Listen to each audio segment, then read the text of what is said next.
Typography यानी text से related कोई टैग सब कौन कौन से होते हैं HTML में वो देख लेते हैं। तो टेक्स्ट फॉर्मेटिंग कह लो या टाइपोग्राफी कह लो, टेक्स्ट फॉर्मेटिंग कहते हैं, ठीक है। तो पी टैग का काम होता है पैराग्राफ का। जब आपको पैराग्राफ लिखना होगा तो पी टैग इस्तेमाल करना होगा। बी टैग का काम होता है बोल्ड टेक्स्ट करने का, यानी टेक्स्ट को क्या करेगा, थोड़ा बोल्ड कर देगा। इसी तरीके से आई टैग का काम होता है इटैलिक टैग, इटैलिक टेक्स्ट। इसी तरीके से ई एम का भी यही काम होता है, सेम इटैलिक टेक्स्ट। और इसी तरीके से स्ट्रॉन्ग टैग का भी काम होता है बोल्ड करने का। इसी तरीके से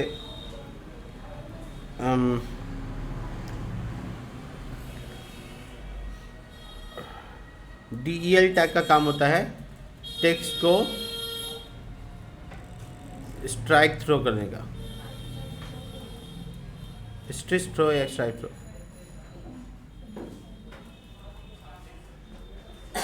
अरे कुछ गलत हो रहा है।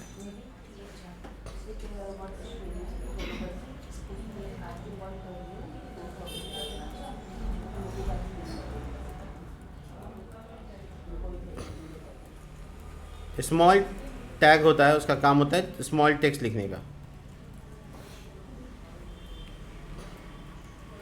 SUP सूप टैग का काम होता है सुपर स्क्रिप्ट लिखने का। जैसे 10 पे पावर 3 लिखना है तो 3 जो हुआ वो ऊपर चला जाता है, इसलिए सूप टैग से होगा। हाँ, सब टैग होता है, उसमें सब स्क्रिप्ट लिखने का काम होता है। सब स्क्रिप्ट होता है नीचे की तरफ, जैसे H2O में 2 जो होता है नीचे होता है, तो वो सुपर स्क्रिप्ट और सब स्क्रिप्ट से अचीव कर सकते हैं। इसके अलावा वो बंद हो गया। और कोई ऐसा टैग जिसका इस्तेमाल करते हैं हम लोग, हाँ देखो, प्री नाम का एक टैग होता है जो प्री फॉर्मेटेड टेक्स्ट तैयार करता है। प्री फॉर्मेटेड टेक्स्ट, बिना फॉर्मेट किया हुआ टेक्स्ट तैयार करता है। कोड नाम का एक टैग होता है जिसका काम होता है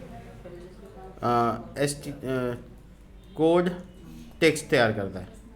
तो ये वो टैग्स हैं जिसका इस्तेमाल हम लोग रैंडम जगह पे करते हैं। ये टेक्स्ट से रिलेटेड है, इसलिए इसको टेक्स्ट फॉर्मेटिंग में देख रहे हैं हम लोग। और ये आपके सामने थोड़ा एग्जांपल, अगर आप एक पैराग्राफ लिख रहे हैं तो पी टैग, मैं आपको एक बहुत इंटरेस्टिंग बताता हूँ। अगर आपने लॉरेम लिख दिया, ठीक है ना, LOREM, एंटर मारा तो थोड़ा टेक्स्ट डमी आ जाएगा आपके पास, इतना लिखना नहीं पड़ेगा आपको, ठीक है। तो ये क्या है, पढ़ने की कोशिश मत कीजिएगा, ज़बान टेढ़ा मेढ़ा हो सकता है इसमें, ठीक है। इसका आउटपुट इधर देखो, ये देखो पैराग्राफ। अभी किसी पैराग्राफ के किसी भी टेक्स्ट को बोल्ड करना है, जैसे बीच में अपना नाम लिखकर बोल्ड करके दिखाते हैं, तो स्ट्रॉन्ग टैग से कर सकते हैं। ये देखो, इसी तरीके से अगर हमको बोल्ड करना है तो हम यहाँ बी टैग लगाकर बोल्ड कर सकते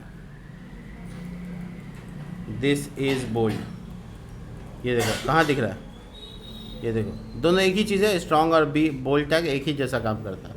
किसी टेक्स्ट को तिरछा करना है तो आई टैग का इस्तेमाल करेंगे, जैसे हम पूर्णिया बिहार लिख देते हैं, चेक करो, ठीक है।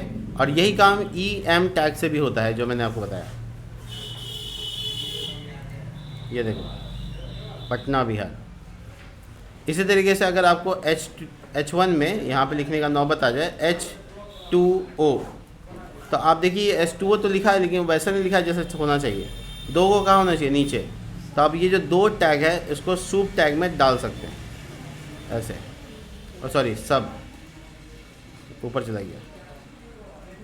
और इसके बाद H1 के अंदर में 10 पे पावर 3 लगाइए, देखिए ऐसे ही सही है, नहीं है तो 3 को क्या करना है, सूप टैग में डालना है।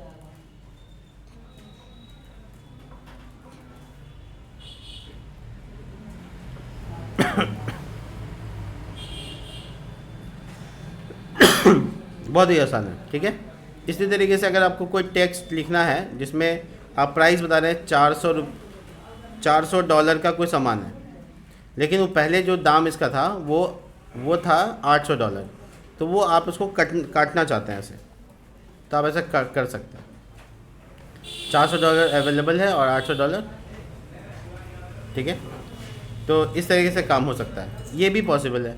और ऐसे ही आप और भी चीज़ें कर सकते हैं, जैसे प्री टैग का इस्तेमाल, तो ये टेक्स्ट को नॉर्मल कर देगा, प्री टैग प्री कर देगा, this is pre text. Output देखो, ये फॉर्मेटेड है और ये अनफॉर्मेटेड टेक्स्ट है, यानी एकदम सिंपल दिख रहा है। तो ये पॉसिबल है, आप टेक्स्ट से कर सकते हैं। और कोई टैग छूटा है यहाँ पे? नहीं, हो गया सब। तो ये सारे टैग, अच्छा ये एक टैग मैंने लिखना छोड़ दिया है, 12वें नंबर पे डाल देते हैं यू टैग। इसका काम है अंडरलाइन करना। तो अंडरलाइन कहीं पे चाहिए कोई चीज़ में, तो उसको किस में घेरना होगा? यू टैग में घेरना होगा। जैसे ये हम इसको कर देते हैं, देखो अंडरलाइन में आ गया। तो ये सारे टेक्स्ट फॉर्मेटिंग से रिलेटेड फाइल्स हैं, अलग अलग टैग्स हैं, जो हम लोग छोटे छोटे जगह पे इस्तेमाल करते हैं। इस वीडियो में बस इतना ही, मिलते हैं नेक्स्ट वीडियो में, तब तक के लिए बाय।